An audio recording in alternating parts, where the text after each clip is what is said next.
Há 2 anos, a nossa democracia foi atacada pela direita e extrema-direita. O conjunto de invasões e depredações nos prédios da Praça dos Três Poderes em Brasília na tarde de um domingo chocou pela violência protagonizada pelos manifestantes bolsonaristas. E como se não bastasse a tamanha consequência que isso foi gerado, uma associação de familiares e, entre muitas aspas, vítimas do 8 de janeiro, vai realizar uma ação nesta quarta-feira, dia 8, para contrapor os atos promovidos pelo governo federal em memória à tentativa de golpe contra Lula, ocorrido no início de 2023. Enquanto o Planalto organizou uma ação oficial, incluindo um abraço da democracia, bem como sessões públicas para debater sobre a tentativa de golpe, os bolsonaristas têm tentado implementar uma nova narrativa sobre o ocorrido e, claro, já sabemos onde isso pode dar. Com a presença dos senadores Eduardo Girão e Magno Malta, além dos deputados Marcel Van Hatten, Bia Kicis, Júlia Zanatta e Rodrigo Valadares, o evento 8 de janeiro, 2 anos de farsa, ocorrerá de maneira online, em uma live com duração prometida de 8 horas. Claro que a gente não ia perder a oportunidade de trazer um remember, para os bolsonaristas que acham que pode comemorar esse ato golpista, contra a democracia e que vai ficar tudo bem. Não vai ficar não, viu? Dá só uma olhada nesse vídeo aqui. Qualquer pessoa que pretenda comemorar dia 8 está praticando crime, porque está comemorando a tentativa de golpe, está instigando uma nova tentativa de golpe. Então seria muito importante que essas pessoas tenham muito cuidado com o que vão fazer. Porque depois vão acusar o Ministério Público, o Poder Judiciário de serem rigorosos demais. Não se comemora tentativa de golpe, não se comemora tentativa de derrubar os poderes constituídos. Isso é crime também. Anistia para golpistas é algo impensável, principalmente nesse passado recente do Brasil. Em primeiro lugar, porque os golpistas não fazem autocrítica.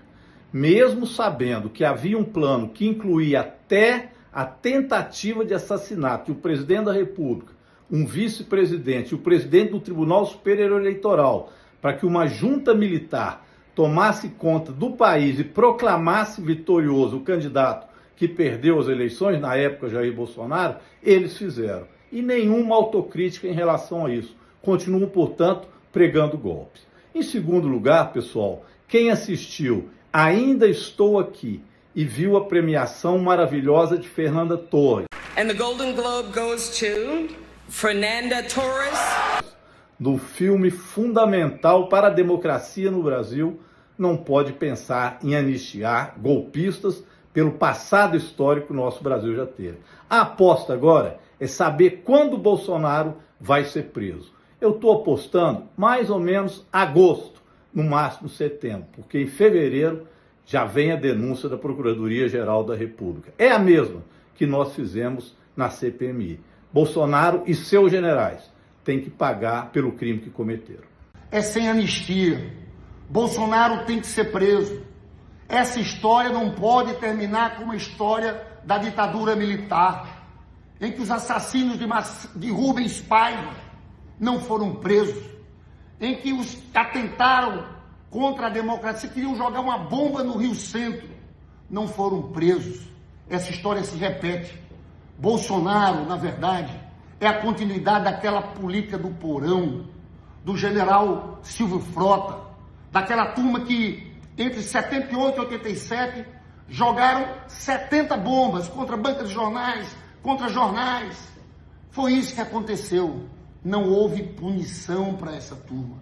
E eles voltaram, porque Bolsonaro é aquilo, é a brilhante Ustra. Quantas vezes Bolsonaro disse que era para matar 20 mil? Então esse plano de assassinar Alexandre de Moraes, Lula, Alckmin, de dar o golpe, de anular as eleições, isso era a cara deles, esse processo todo. Eu quero inclusive dizer aqui, para terminar, que esse processo vinha desde antes.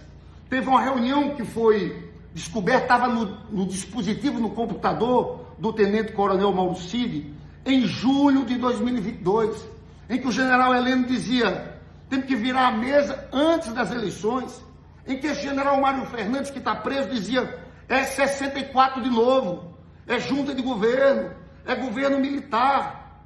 Diziam que tinha que ser antes da eleição. Eles queriam antes da eleição, não deu. Fizeram aqueles acampamentos, depois com o resultado das eleições, aquelas paralisações da BR, tudo isso protegido por setores das Forças Armadas. Todo aquele acampamento. Fizeram um processo para envolver os comandantes, não deu certo. Decidiram agir por conta própria. Essa é a história. Eu peço que você compartilhe esse vídeo, porque o 8 de janeiro não pode ser esquecido. E essas pessoas têm que ser julgadas e presas para que isso não volte a acontecer no futuro. E graças ao filme Ainda Estou Aqui, a cena em que Eunice Paiva, interpretada por Fernanda Torres, recebe a certidão do seu marido, o deputado Rubens Paiva, que desapareceu nas mãos dos militares, levou para o cinema a realidade dessas famílias, né? E é assim que mais de 400 certidões de óbitos de brasileiros mortos e desaparecidos durante a ditadura passaram a ser registradas. Causa da morte não natural, violenta causada pelo Estado brasileiro no contexto da perseguição sistemática à população identificada como dissidente político do regime ditatorial instaurado em 1964. Cartórios brasileiros estão começando a entregar centenas de certidões de óbito corrigidas de vítimas da ditadura. Hoje, a nossa equipe acompanhou a entrega simbólica de uma dessas certidões.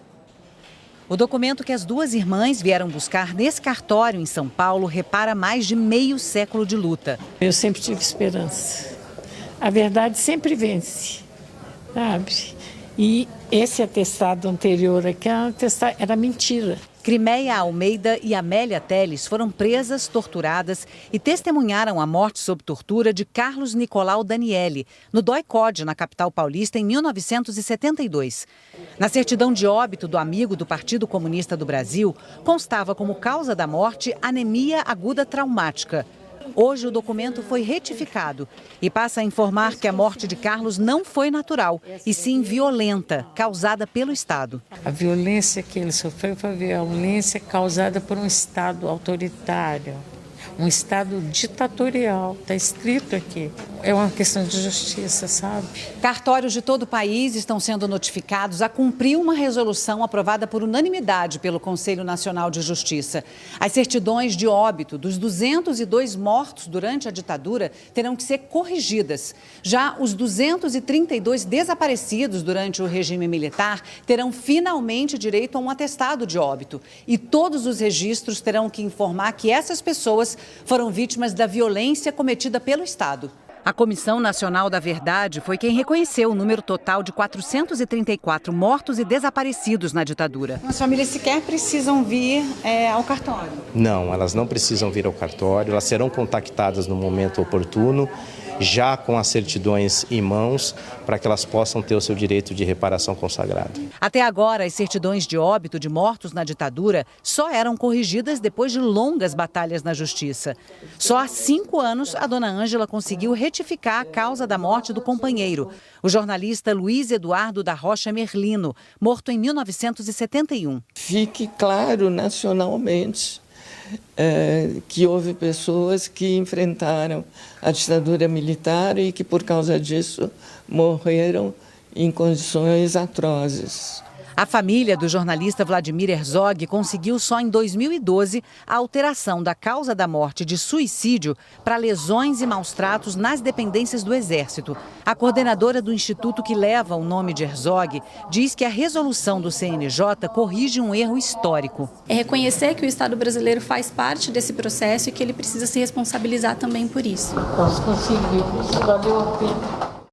Mais uma vez, lembra você, apoie o canal se inscrevendo, comentando, fazendo parte dessa comunidade, deixando sua opinião, mas também assinando por valores a partir de R$3 ou verificando o link fixado, a oportunidade da empresa que nós estamos fazendo a parceria, que fornece para vocês a oportunidade de trabalhar em dólar. Se você está precisando de emprego, existe uma empresa que nos procurou, falou, Rony, avisa para o seu público aí, que a gente oferece uma oportunidade de trabalho em dólar, ensina o caminho das pedras. E se você não gostar, você pode devolver o dinheiro, então é tranquilo lá.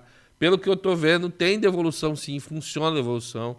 Umas 10 pessoas já devolveram, mas centenas compraram e não devolveram. Então tá aí, faça parte, eu ganho uma pequena comissão. E se você comprar aqui pelo nosso link, ajuda também. Beleza? Então valeu.